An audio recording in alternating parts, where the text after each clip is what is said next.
I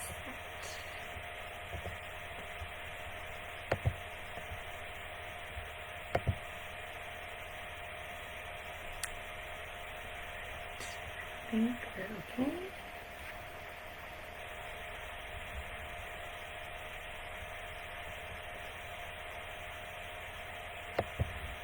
I think we have this going.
Alright, I think I have everything set, and hopefully I'll be able to see comments when they start coming in.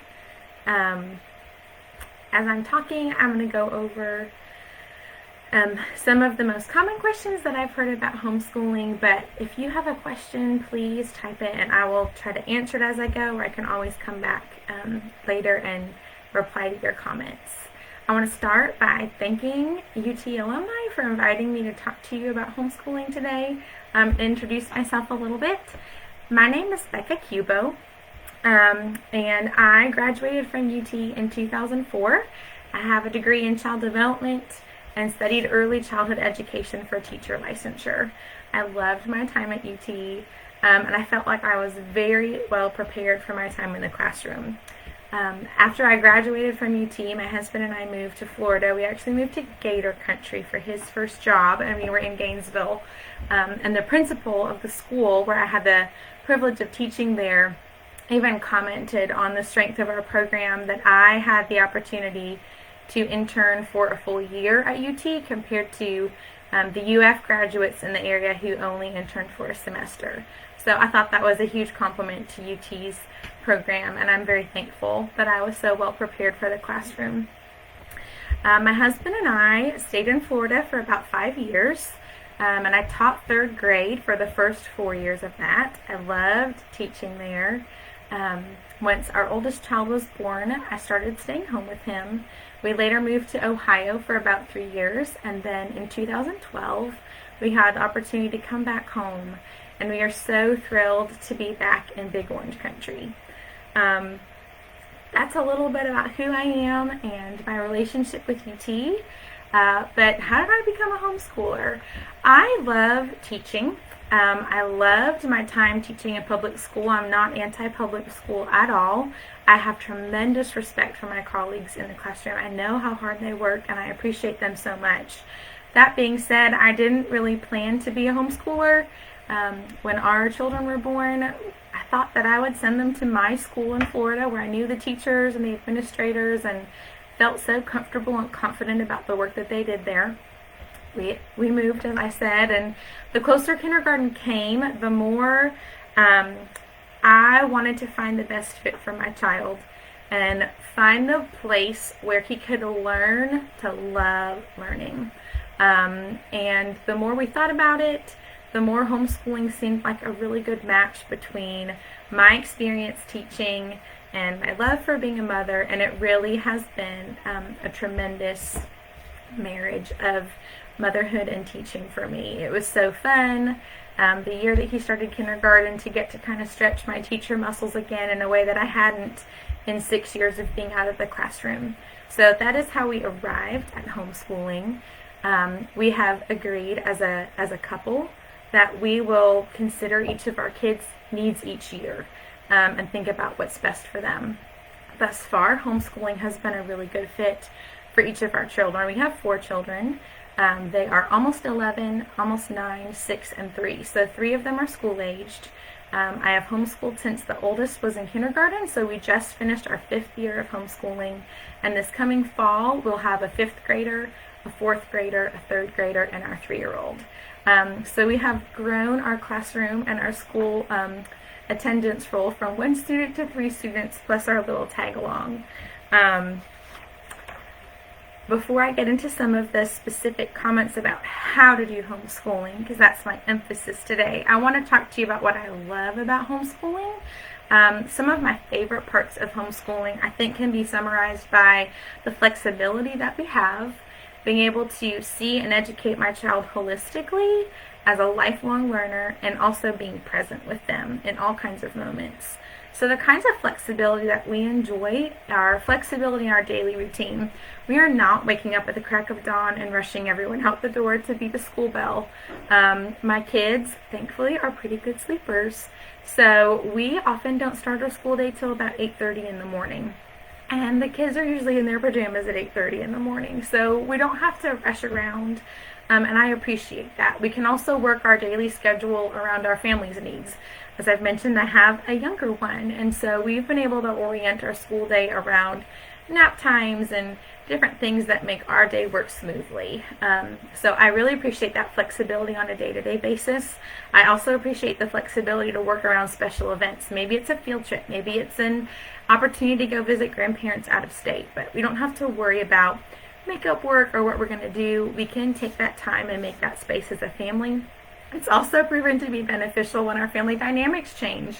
When we've had a new baby, I've been able to take some weeks off to adjust to this new member of our family and kind of the new family that's born when a new person is added to your family, without worrying about homework and projects in the midst of kind of a newborn fog. So we've been able to adjust our school year calendar around all kinds of things, and I appreciate that flexibility for myself and for my kids and my family. We've also had the flexibility to pursue our kids' interests even with inside the school day. Instead of a full school day and then pursuing sports or arts or other things after that on top of homework, we're able to incorporate those right into our school day. So our kids have enjoyed things like dance, Lego classes, computer programming, taekwondo, nature classes, all kinds of things that we've been able to fold right into our school day.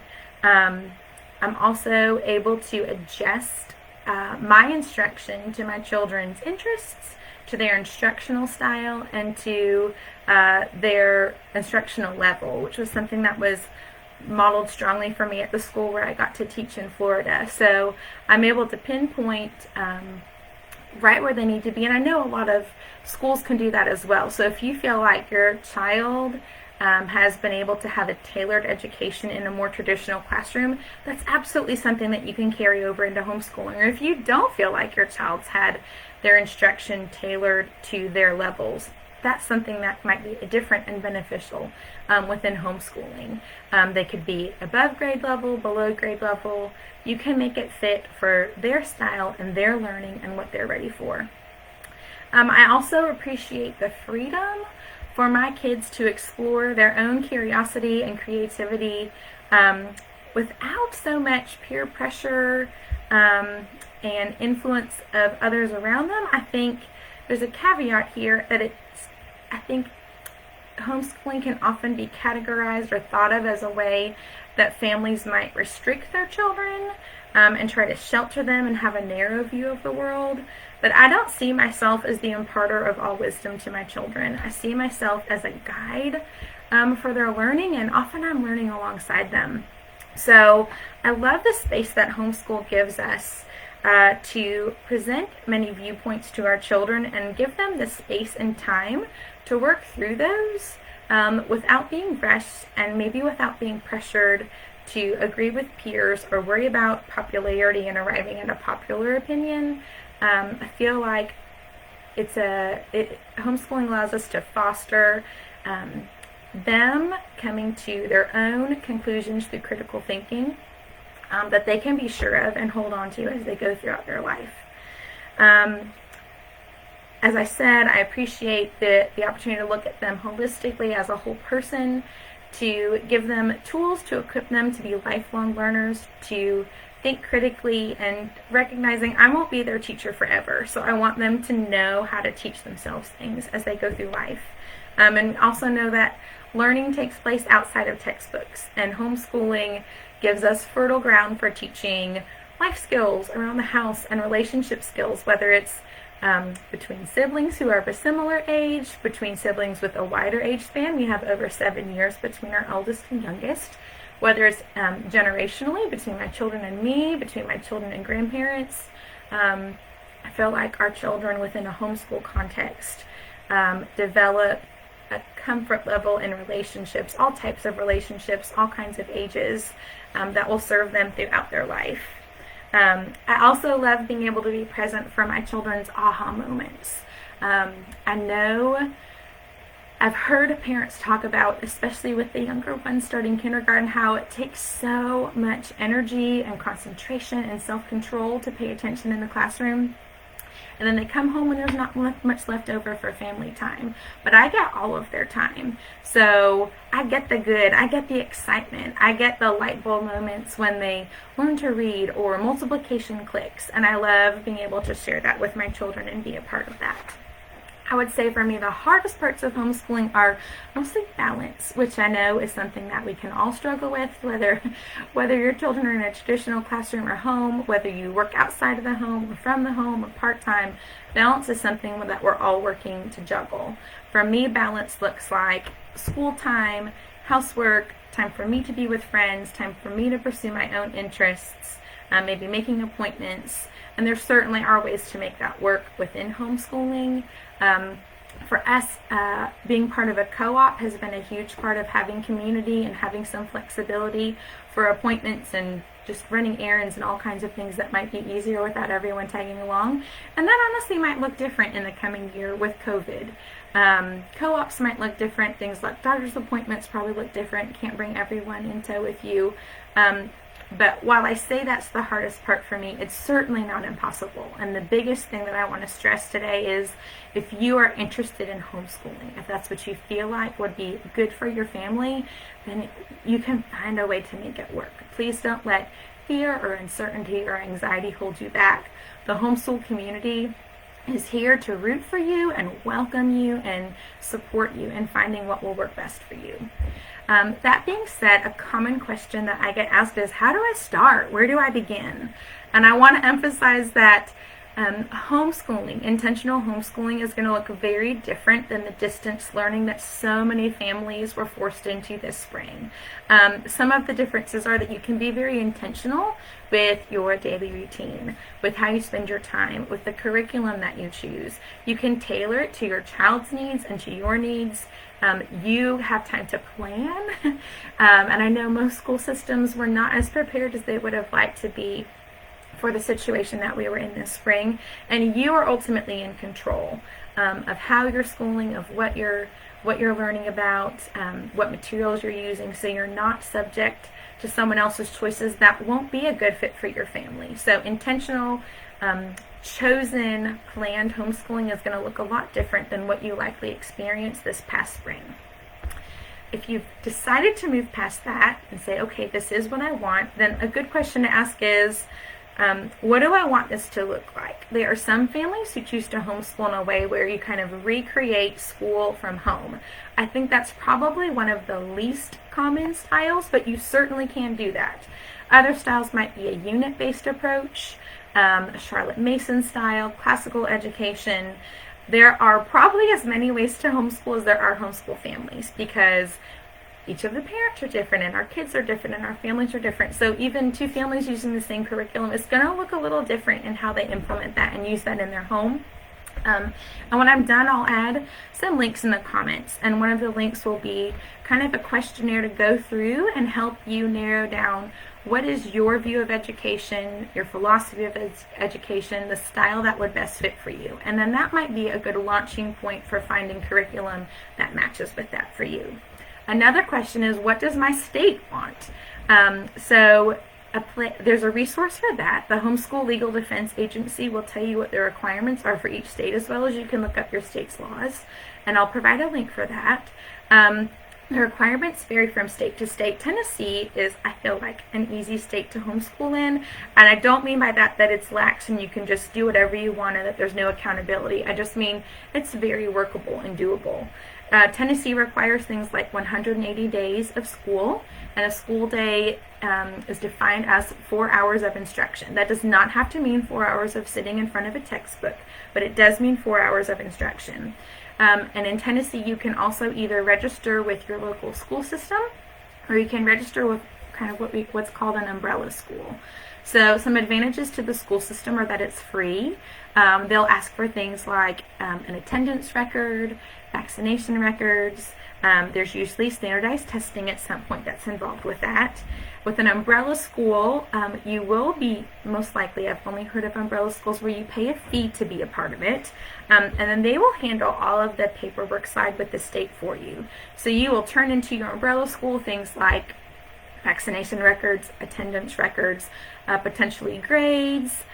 Some umbrella schools have standardized testing, some do not. What curriculum in general you'll be using, and then they turn all of that into the state for you. My family has chosen to use an umbrella school, and some of the advantages that we see there are I like knowing someone else is making sure everything's turned in properly so that we are in good standing with the state. And our umbrella school also organizes field trips, community building amongst the families. They have staff who are so knowledgeable, so if I have a question, what do you think would be the curriculum to best fit my child who has these needs? They have talked to so many people and they're so familiar with curriculum that it's very helpful. And we also have access to some extracurricular clubs and activities that are associated with the school. Some umbrella schools are purely online, and some are associated with a local school. So that is definitely something to look into and consider what would be the best fit for you. Once you know what you want and what kind of style fits your family, and whether you're going to go through your local school system or through an umbrella school, you can look at what those requirements are and then start looking at the idea of curriculum. And I know this is intimidating for a lot of people. I love curriculum, so it's always very exciting to me to look through the options and think and kind of dream about what will be the best fit for us. There are religious options and secular options, so you can absolutely find something that works for your family. A good place I like to start is a site called Kathy Duffy Reviews.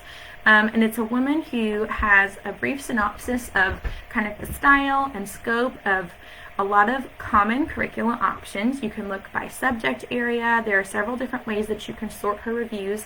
And she's also identified some that she thinks are the highest quality. So if you kind of want someone just to narrow down what are considered some of the best high quality options, that's a place that you can start. Another great resource is actually YouTube. If I'm considering a curriculum and I haven't seen it in person, I will often go to YouTube and I can find other homeschool families will have posted videos where I can see inside the curriculum. I can hear what's worked for them, what's been hard for them, and I can get a better idea of how that might fit for our family. There are also lots of Facebook groups. So there are homeschool groups for Facebook groups for homeschooling in general. There are Facebook groups probably for homeschooling in your local area. I know there are for Knoxville. And there are Facebook groups for different publishers and curriculum. So you can join a Facebook group for curriculum you're thinking about. You can join it and then read more about how those parents are using it, maybe things that they've supplemented with if they want to have kind of a more creative spin to it, what's working for them, what's not working for them. And I have found those groups very helpful. It's a great place to read what other people are asking and what some of the common questions are, and also usually a very welcoming place for you to answer your own questions and just say, hey, I'm new to homeschooling, I'm looking at this curriculum, this is what I think I like about it, can you tell me more about that? So I find that very helpful. Some curriculum is all in one, where you order from one place and they send you absolutely everything that you need. Some of those are designed to combine grade levels even for some subjects. So if you have multiple children who you're considering homeschooling, there are parts of the curriculum where you'll be able to do, read one thing, do one activity, and it will address that content area for all of your children, which can be really helpful for families with multiple children. Another way to go about curriculum is kind of picking and choosing, mixing and matching based on the subject area, what fits for your kid. we have done both. We have done kind of the all-in-one, and we've also done a mix and match. And it's kind of varied from year to year, what our needs have been, what my children's instructional needs have been. Some years all-in-one has been a great fit, and sometimes just the differences between my kids' needs has led us to pick and choose from different curriculum. There's also a wide spectrum of curriculum that expects the parent to do 100% of the teaching. And I will say, they will tell you what to say and what to teach, but you will be the one doing all the instruction. Versus curriculum options where your child might be watching a DVD or something on the computer, and someone else is actually doing all of the instruction, and you might just be overseeing it. Some of them will even grade your children's work for you, or others, they will instruct from a screen. Your child will complete activities, and then you will check them. And there's a whole spectrum in between there as well. So a particular question with that I've heard is, what about a subject that I don't feel confident teaching, something that's not in my wheelhouse? And I think I often hear that about math. I'm not comfortable teaching my child math. What would I do? I want them to know that they really have this, and there are options for that. A popular curriculum amongst homeschoolers is called teaching textbooks, and your child will receive their instruction on the computer. They will do their practice on the computer. That practice will be graded on the computer. So someone else is handling everything about teaching that subject to your child. So you can find what works best for you. If there are some subjects you want to teach and some you want someone else to teach, you can find online or DVD instruction for different subject areas. There are also co-ops, which provide a local option of in-person instruction from another teacher. So not many families have a chem lab in their home. So if you have a child of that age and you're wondering how can they get a solid education with this, I want them to have the hands-on experience with chemistry, then you can sign them up for a chemistry co-op class, and there will be a teacher who's confident teaching chemistry to teach that to them, probably one day a week. And then they would complete assignments at home during the week and then meet with that teacher once a week with other students. So there are a variety of options. Not being confident teaching a subject area or even many subject areas does not have to be something that holds you back from homeschooling. There are absolutely ways to work around that. Another common question area that I have seen, and I've kind of talked to several friends and asked what's most concerning to you, is about the idea of planning and time management. I know it sounds really intimidating, but most curriculum is going to tell you what to teach when.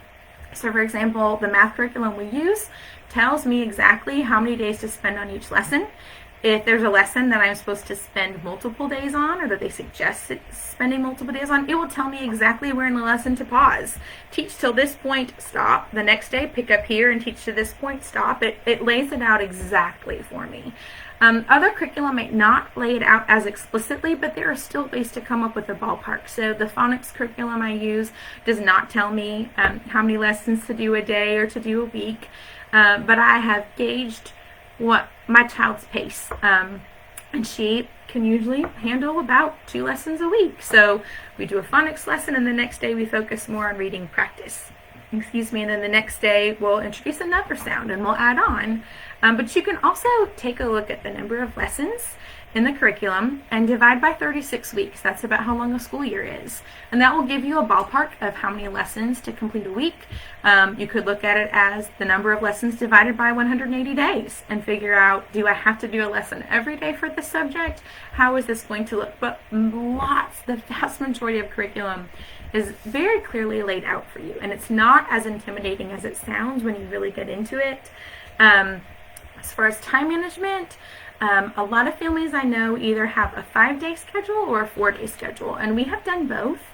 We've done a 5-day school schedule. We have more recently switched to more of a 4-day schedule for in-home homeschool, and then on the 5th day my kids attend a co-op. So what that looks like can vary. There are some subjects like reading and math that we complete lessons every day. There are some subjects like maybe history where we might not read about history every single day, but multiple times a week we will. Or we'll complete a science lesson multiple times a week. And then when my kids go to co-op, they have another day added on with science experiments, science instruction, hands-on learning. So We do, overall, it looks like 5 days a week, but it's 4 days from home. Some families do 4 days, and that's it, and they take Fridays off, and they have a long weekend every weekend. You can work it however meets your family's needs, and that again goes back to the flexibility that I said is one of my favorite parts of homeschooling. I prefer to kind of look over the upcoming year in the summer. So I do that division I talked about. How many lessons are there? We have 36 weeks of school. About how many am I going to do a week?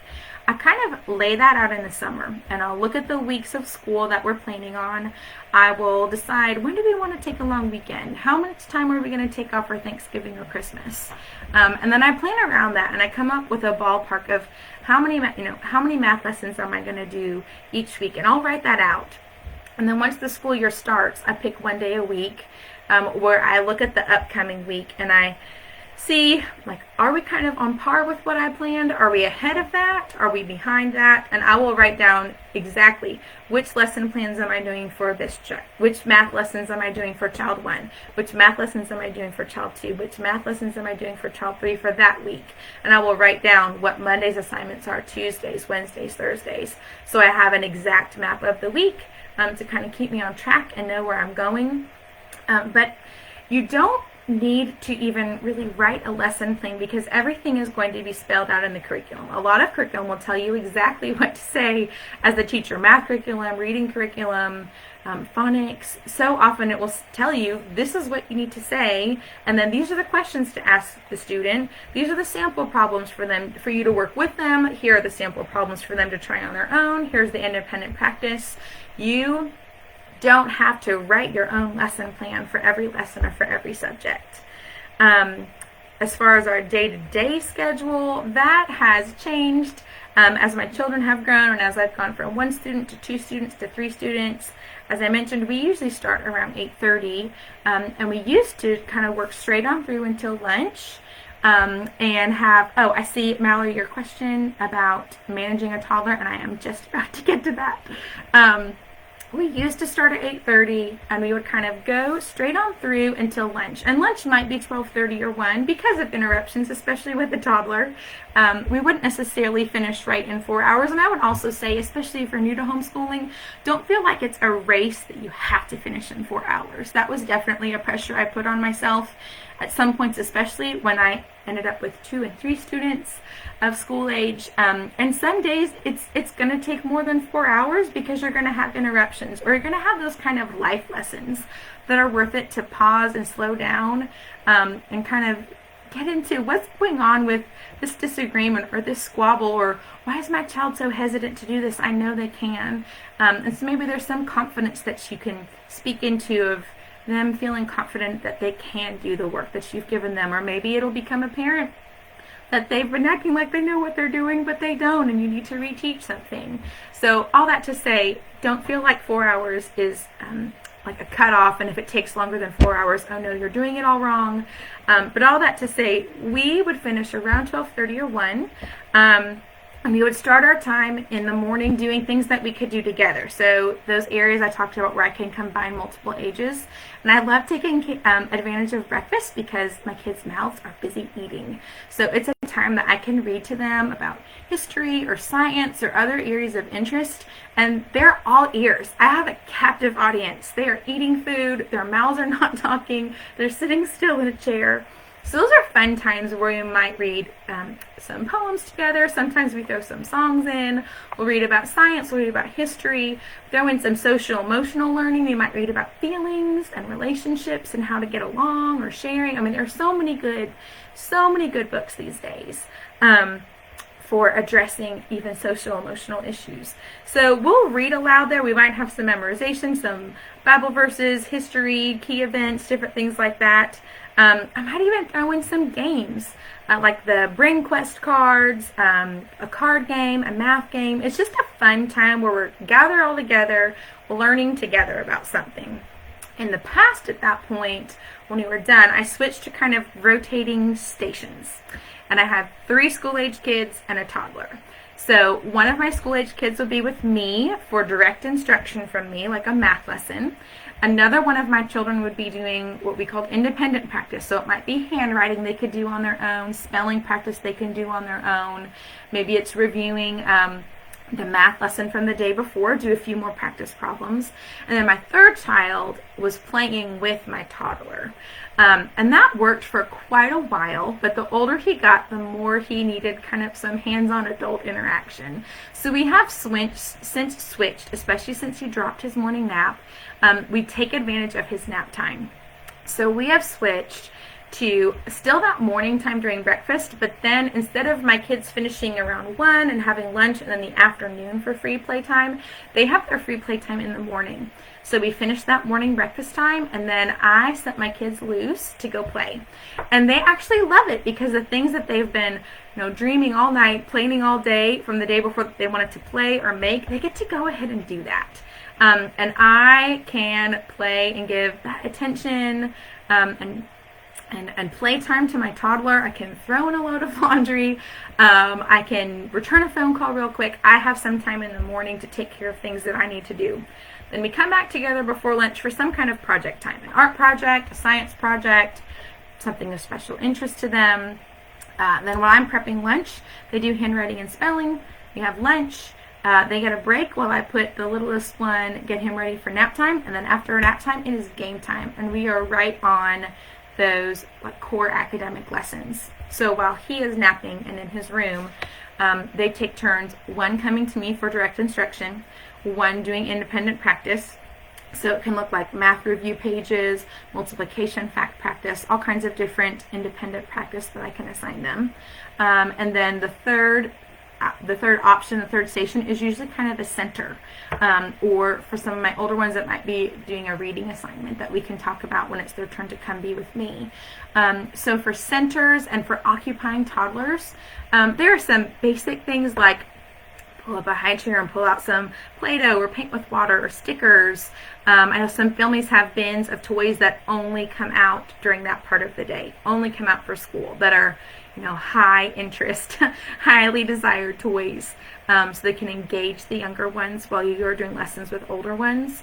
I also use Pinterest a lot, whether it's adding a creative project add-on to a subject or a theme that we're learning about, or looking for ideas for occupying little ones. One Instagram account I love is Busy Toddler. Another one is Days with Gray.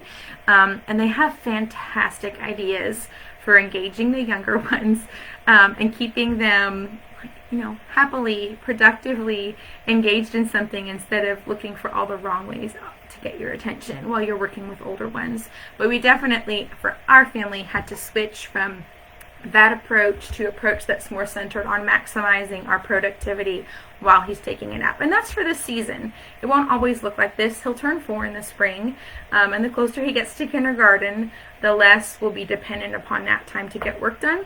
It's really for a short season overall, but that has what's worked for us. Let me see. As I mentioned, there are lots of subjects you can combine ages for, like science, history, and you might just have different expectations of what their response looks like. So if I tell about, a historic event, and we're doing a history lesson, I'm going to have different expectations for what my 11-year-old's response to that looks like, whether it's written or oral, compared to my first grader.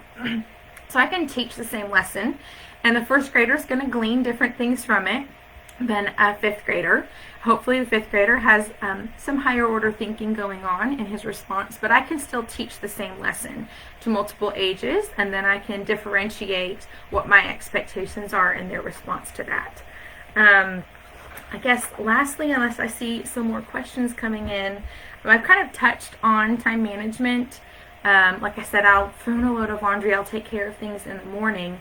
But whether your family already has chores in place, if you've been part of a traditional classroom, that may have been something that's had to kind of be squeezed in the morning when everyone's rushing to get to school, or tacked on in the afternoon between homework and sports and dance classes and other things.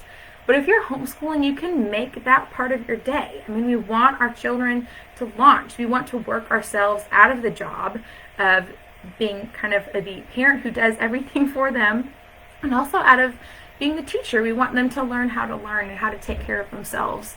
So my children, we've kind of identified different chores that were important to us for them to be a part of and know how to do. And we focused on teaching those kind of one at a time until they were at a point they could take over things. So they know how to sort laundry, they know how to fold towels, they know how to put clean laundry away and hang up clean laundry. They can wipe down bathroom counters and bathrooms. They can sweep, they can dust. There are so many things that they can help with that make it not only that they are learning life skills, but it's not on me to do everything. So time management, I think, is going to always be a tricky spot with balance for all families, but homeschool does not have to derail that. Homeschool might even alleviate a little bit of that. Like I said, if you're not trying to figure out where to add those things around an already busy school day, homeschool doesn't have to take as long as traditional school, especially with younger children, like elementary and middle school age, because you're teaching a child like one-on-one or in very small groups. So you're not going to need a whole 2-hour reading block to effectively teach your child with meaningful, lasting learning. You can go much quicker, and I think that's also shown by the fact that Tennessee requires a 4-hour instructional day for homeschoolers. So there's going to be time freed up in your day for life skills, and for life skills that will help you with your time management.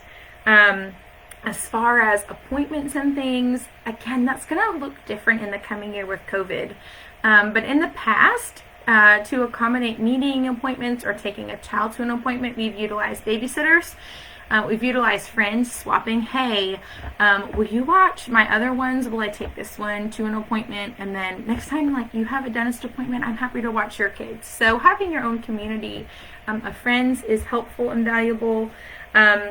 I've also had understanding doctors who have understood when I've had a trail of children coming in with me for an appointment. And again, that will look different with COVID this year. But I've used my co-op time too when my kids are at their co-op one day a week. That's a chance for me to run errands. That's a chance for me to make an appointment to get a haircut or something like that. So I'm not completely reliant upon weekends to get things done. Another area of concern I've heard is tracking and assessment. How do I know if my child knows this? How do I know if they're ready to go on? Especially, how do I know if they're ready for the next grade level? And I would say when you are the one teaching them, you are going to see clearly if they understand the concept, if they've mastered it or not. It's not probably going to be very confusing or puzzling to you. You're going to know either they've got it or they don't. And there's a difference between formal assessment and informal assessment. But lots of curriculum, especially I would say math curriculum is a great example, it's probably going to come with tests. You don't necessarily need to worry about coming up with tests. And I would say, even to point out my school, my public school where I taught in Florida, at one point we calculated how many days we spent testing, how many math instructional days we spent testing through the school year. And we spent over a month of instructional time testing. Over 30 days of the instructional year for our math curriculum were spent giving tests. A month of instructional time lost to testing.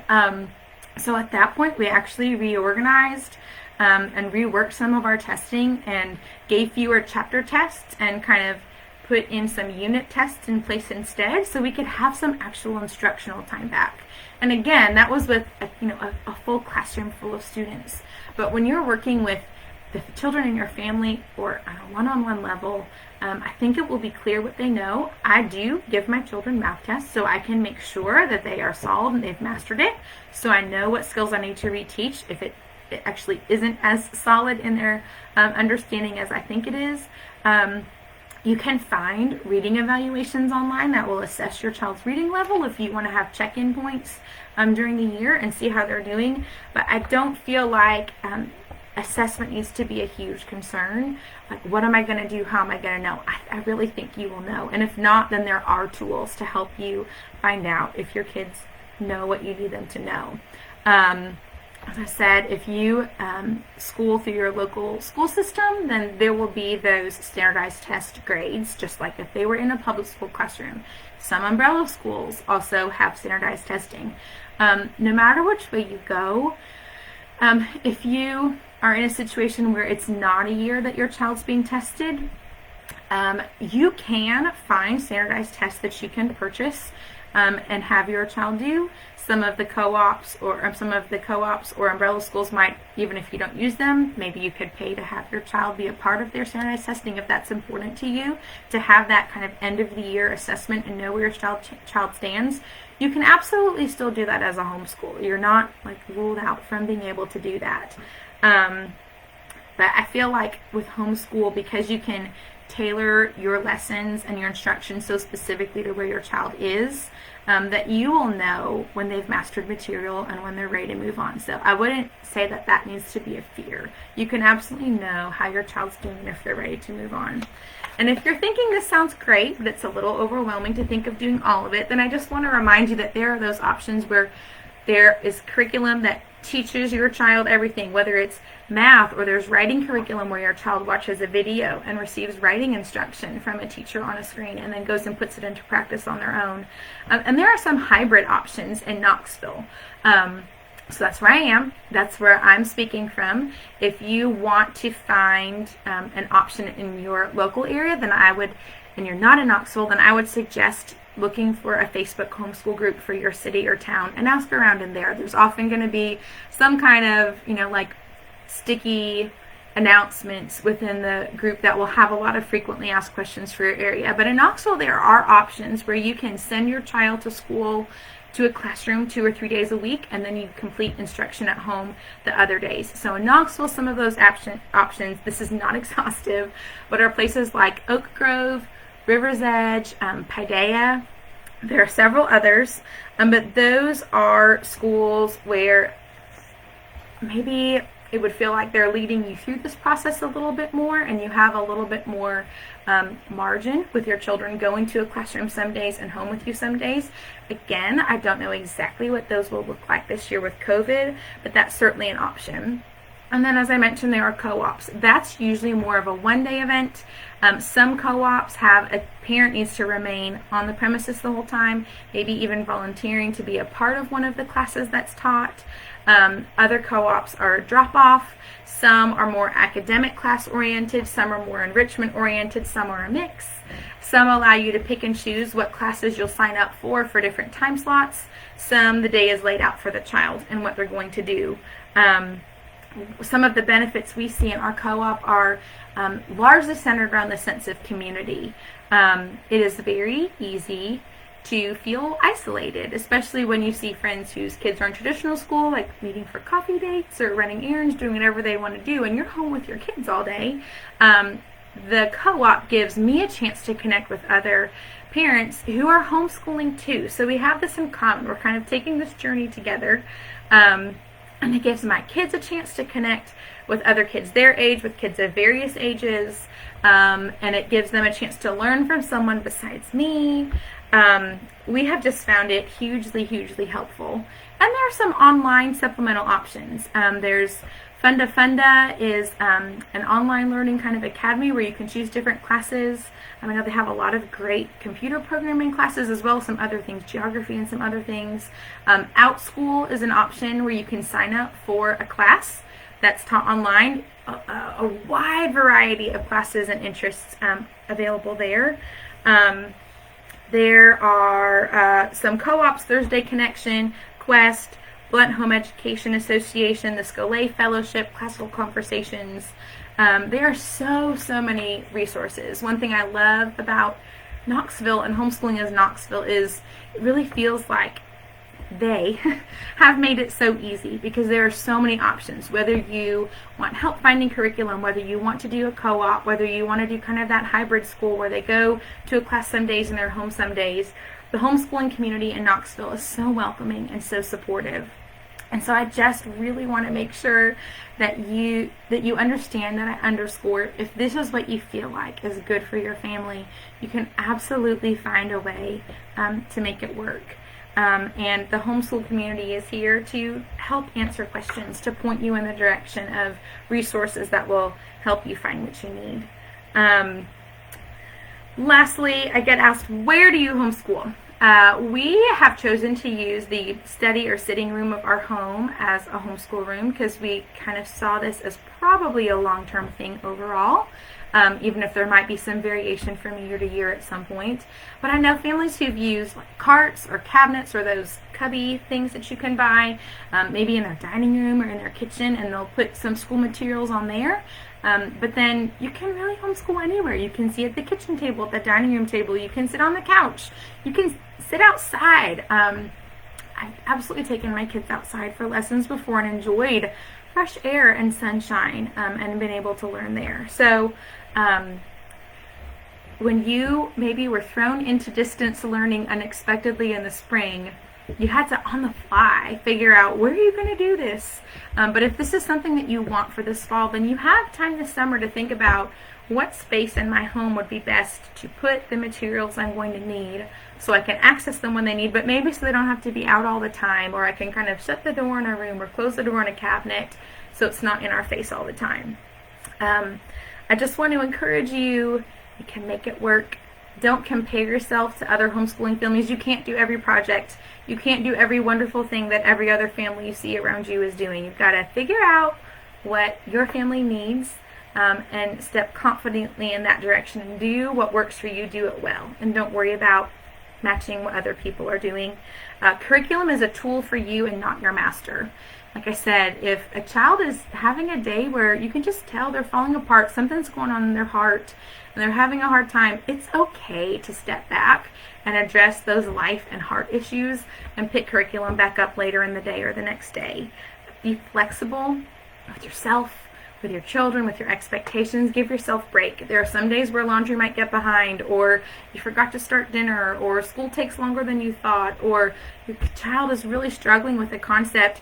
That's when I would encourage you to be flexible, to give yourself grace, maybe reach out to a friend or a fellow homeschooler for some encouragement, that we've all been there and you're going to get through it. It will be okay. As a classroom teacher, I can tell you I've had that experience in the classroom where I feel like I tried everything and this class or this child just doesn't get it. And it just takes some time to find what's going to help that concept sink in, but you will get there.